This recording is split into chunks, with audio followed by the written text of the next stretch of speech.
Can I make a game in 100 hours? Let's find out. So, as some of you may know, I joined this year's GMTK Annual Game Jam. I saw the video and I was pumped. I was ready to enter and immediately got the date wrong.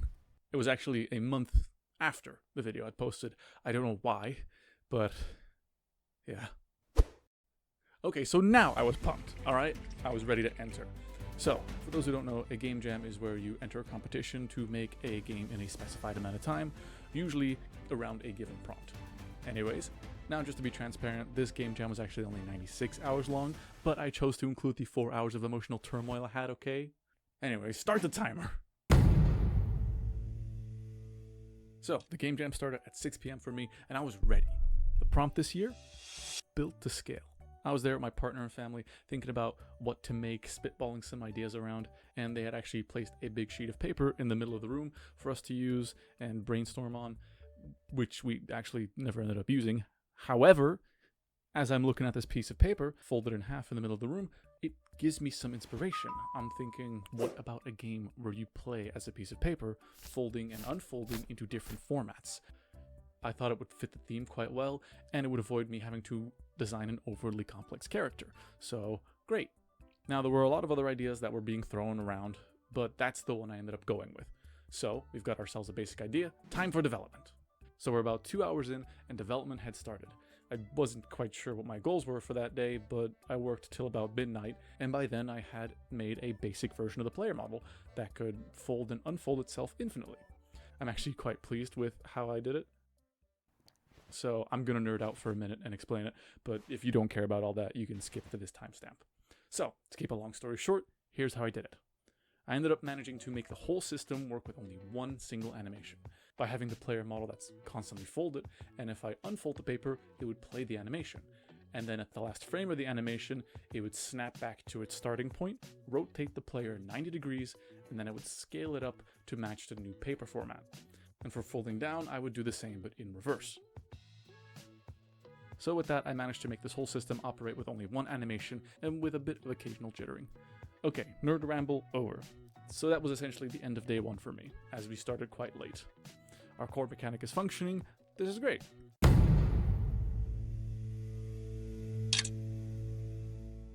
Okay, day two. So I woke up at a reasonable time and started off brainstorming for some more mechanics that I think would pair well with the unfolding, as all of the ideas that I had so far were just kind of bridge here and press button here type of mechanics. So after a morning of brainstorming and making compromises of what would and wouldn't make the cut, I had this list. After that, since I was sketching out some stuff anyways, I decided to sketch out some levels with these new mechanics in mind to see what I could come up with. I ended up with 3 levels that I knew I wanted to make, and I figured that I could do that without overshooting my scope. Now, while designing these levels, I was also trying to come up with a story for all this. I knew I wanted some sort of story to connect it all. I had a certain vibe that I was going for, but it wasn't fully clear in my mind, so it was just a case of trying to push forward and get to a point where I could refine that vision. Regardless, I had a list of mechanics and 3 levels designed that I knew I wanted to make. So after that was done, I went back into Unreal and started working on the complementary mechanics I listed before. I first made what I labeled as the tunnels, a way for the player to go back and forth in layers of the level, if they fit that specific shape. And after that, I made some boxes that the player could jump on or push around if they were big enough, and the basic climbing mechanic that the player could use to climb between objects if they were to fit, though it wasn't fully finished on day 2. I even modeled all of the assets that I would need for the first level. So for the first proper day, I would say that it was going pretty well, honestly. And of course that's when it happened. Now, to be honest with you guys, up until this point there was actually one issue that the player was facing, and that was that when they were a larger sheet of paper, their model would sort of clip through the environment and other objects, since this was their collider. And scaling that up would cause for some weird inaccuracies, and it would also mean that everything else would need to be scaled back down as it was parented to it. But yeah, okay, no big deal. I'll just, I'll add an extra collider. Yeah, that matches the shape of the body. Okay. So I tried adding a collider and nope. I tried adding it different ways. Maybe the collider settings were wrong, or maybe it was not set for a swipe check or something. Nope, no, nah, nope. For some reason, I couldn't get the collider to work, which was quite an essential aspect of the gameplay. So, of course, I did what every developer does. So I started looking around the internet for an answer. I started asking questions. I started looking everywhere. I looked on YouTube, forums, servers. That's mainly it. Fucking older forums. I don't know. Anyways, I'm sure that there was a way of achieving this. But the general consensus that I could find online was that the built-in character blueprint in Unreal Engine only supported one collider, and that's the capsule collider, which is a bit unfortunate when your character is a rectangle. So yeah, at this point, I'm realizing that I kind of coded myself into a corner. I found some good answers on forums that suggested making your own player character, or using an actor or pawn as opposed to a character blueprint, and then possessing that. Because apparently they let you use multiple colliders, which is exactly what I needed. And I wanted Nami to be able to stand on their legs, but also be supported by their paper body as they move across gaps. Future me will add a visual here. However, of course, at this point, I had developed all of the character's abilities inside that default character blueprint. So having to redo all of that would basically mean throwing away an entire day. And with the clock ticking faster, I had no time left to lose. I had to make a decision. So I decided to stay up that night, painstakingly remaking Nami from scratch as a blueprint actor instead of a character. But of course, before I would make that big decision, I decided maybe I should, go in and make a quick test version with the colliders just to see if this even works the way that I want it to. Oh boy. Turns out, nope. That didn't work either. So I was back at square one with collision, and at this point I'm pulling my hair out. And it's like 11 p.m. So I stuck with the plan of staying up and working on Nami, but instead of working on a whole new version of the character, I decided to spend the time working on a solution that wouldn't require me to redo, the core of my game. Anyways, I'll stop drawing out the suspense and I'll tell you guys the solution I ended up with. I did everything manually. And I mean everything. Programmer discretion is advised. Please look away now if you are sensitive to terrible garbage code. I'm serious. This hurts me more than it'll hurt you. Okay, considering you're still here. Good luck. Okay. So yeah, I've explained what my goal is with the colliders. I wanted this, and I wanted that. But also that. I know there was probably an easier way of doing this, but I was on a time crunch and I couldn't find any answers. So please go easy on me in the comments, okay? So what I did was this. First, I decided to add a box trace on each side of Nami to prevent clipping through walls. Cool, that works. Although, you still can't bridge using the paper. So I decided to add an extra box trace below the body to then stop and turn off gravity whenever that was hit. This worked, sort of, but caused some weird jittering. Tried to fix that, and nope. Okay, so I'm desperate. Fuck it. I guess gravity's manual too now. So, yeah, technically in the game, Nami is always flying at all times with fake manual gravity and fake collision. It's all manual. It's all fake. Nothing's real. I'm not real.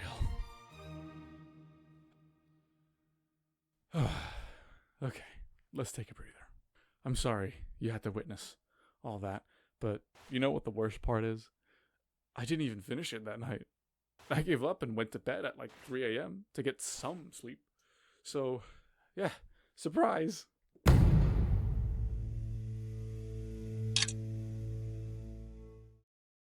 Alright, Nami finally works. It's a little janky, but it works. We got a functioning character, 1 level, and 2.5 days to ship. So, lightning round time.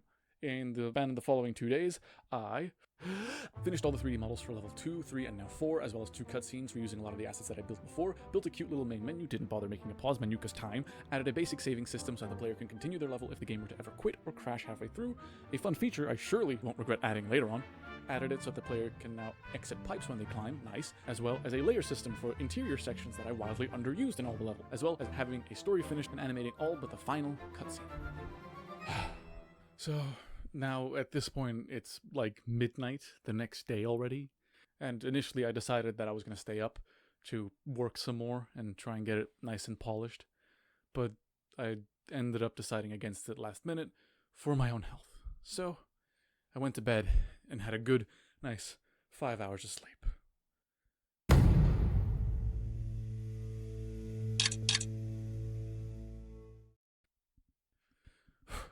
Okay, so we're all nice and sort of rested. Let's take a little breather. It's been quite hectic. Now, it's the final day. Let's quickly recap.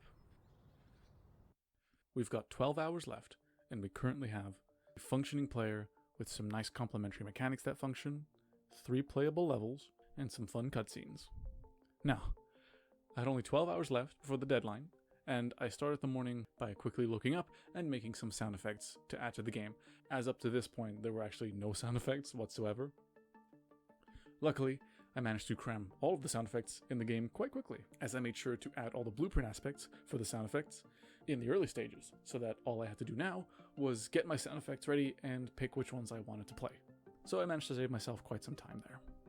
Nonetheless, it was starting to look quite good actually, especially with the cutscenes. I think it really brought it all together. Next up, I animated the final cutscene of the game. Luckily, that didn't take too long. Now, with all the cutscenes finished, there was one more thing I wanted to do for them, which was to give expressions to Nami, because up until this point, all of the cutscenes had just the default face. Luckily, I had a function that I could use to easily call and swap out the faces, so I just needed more of them. And after an hour of swapping out the faces in the cutscenes, I had some fun expressions. Now, I felt like it was going quite well, so I decided to spend some time trying to make the game look a little nicer. I worked on some of the post-processing, but not for too long, just for a little bit. Anyways, my main goal was to have a fully playable project done and uploaded by 3 p.m, giving me 3 hours of wiggle room for quick fixes and any emergencies that may pop up. Because if I know anything from the projects I've made in university, is that there's always a bug right at the end.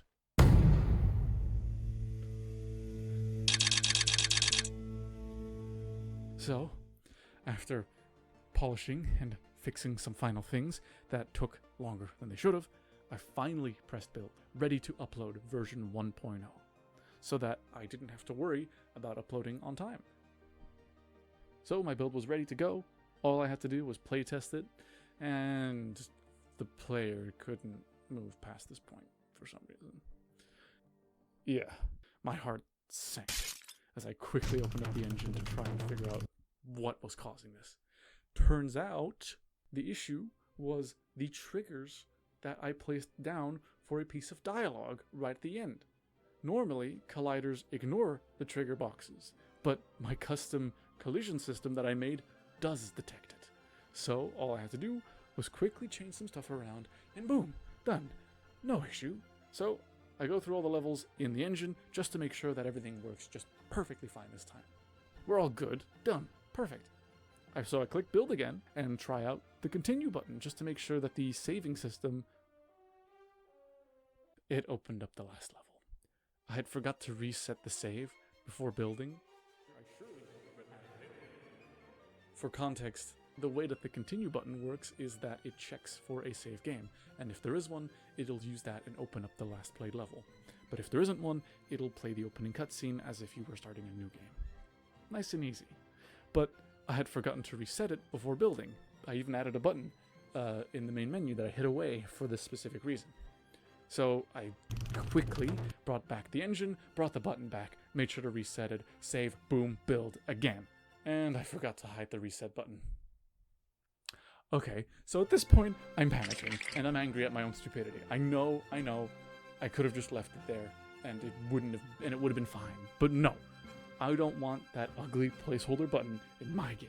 So I quickly went back, hit the button once more, rebuilt the game again, and boom! I had it. A version of the game that worked. There was only one small issue. The continue button still didn't work. Instead of playing the cutscene like it should have, it just opened up the first level, even if there wasn't a save. You know what? Fine. It doesn't matter. At least it doesn't skip you to the final level. So I decided to cut my losses and upload it as is.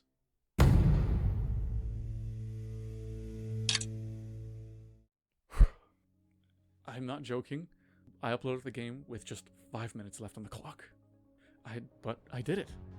I'd finished my game jam entry. It was a fully functional experience. The only issue being, of course, the continue button, but that's fine. No big deal. I did it. I could finally rest.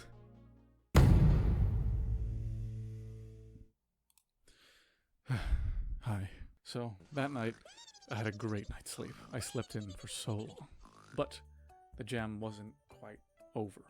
The way that the jam worked was that now that the time was done, we had a sort of week-long voting period where people could play and rate the entries, and then based on that, the top 100 highest rated games would have a chance to be in the 20 winners picked by the judge.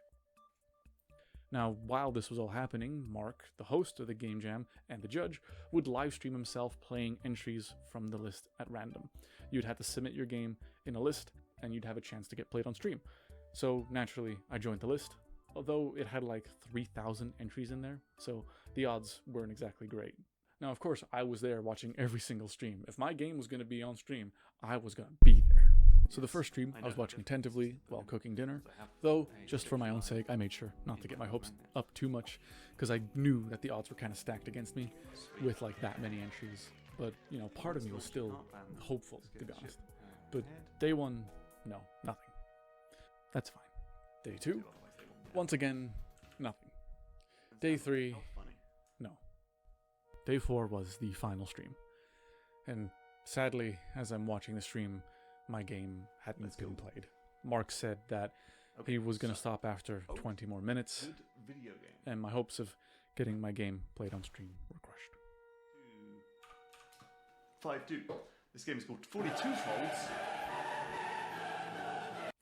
Okay, now, I know this is going to sound cringe to some. I was freaking out, okay? I was ecstatic when I heard my game was going to get played on stream.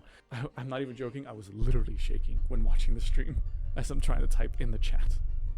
And people really seemed to like it. Same for Mark. I mean, he struggled with some of the parts, but that's fair. There was some jankiness to it, but overall, I think he had a fun time. At least I hope so. There's a lot going on. I liked it. It was fun. You got like a little bit of bugginess and stuff. Boy, I feel like I need to take a sit down and reassess my life. Anyways, that not only made my day, but my week. Thank you so much, Mark, for playing my game on stream. It was a joy to watch you play it and see how chat was responding to it. Now, for this game jam, I had set 3 goals for myself. The first one being getting 30 ratings. The second one, get featured on stream. And the last one was getting in the finals video. Now, my goal was to hit one of these, you know, so that I would be happy regardless. Now, I'm looking at 2 out of 3 already, so honestly, I'm happy either way. I was happy. I would call that a victory. There was only one thing left now. So, the streams were finished, and a few days later, the ratings were in. I was nervous, but excited to take a look. Initially, I thought that being featured on stream would give me a bunch of ratings, but turns out they actually closed ratings right before the final stream. So whatever results I got were on their own merits out of 7,624 entries. So let's take a look.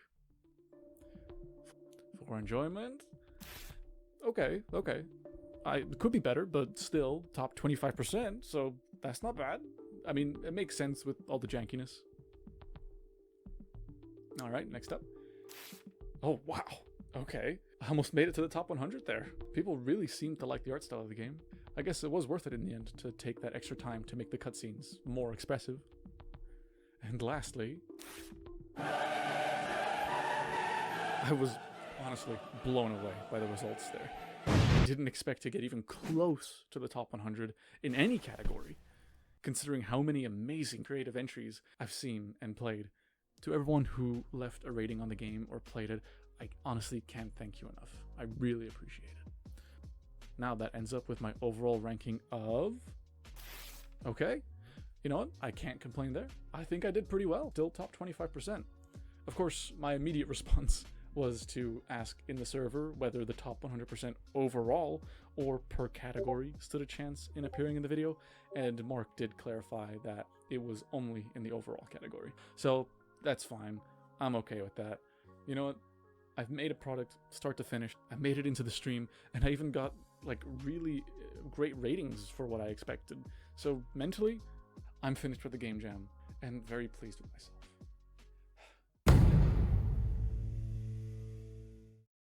So a few days later, Mark posted the video announcing the winners on the GMTK YouTube channel. I wasn't sure when the video was going to come out, actually, so when it finally did, I went and watched it together with my partner downstairs. And honestly, hats off to all the winners. It's absolutely amazing what some of these people and teams managed to achieve in just 96 hours. Honestly, I'm happy. Great job. Even more amazing games on stream, now on the brand new YouTube channel, GMTK Live. Yep. I still managed to technically make it in the video. And while I wasn't a winner, I'm still over the moon that I ended up in there, even just as a side clip.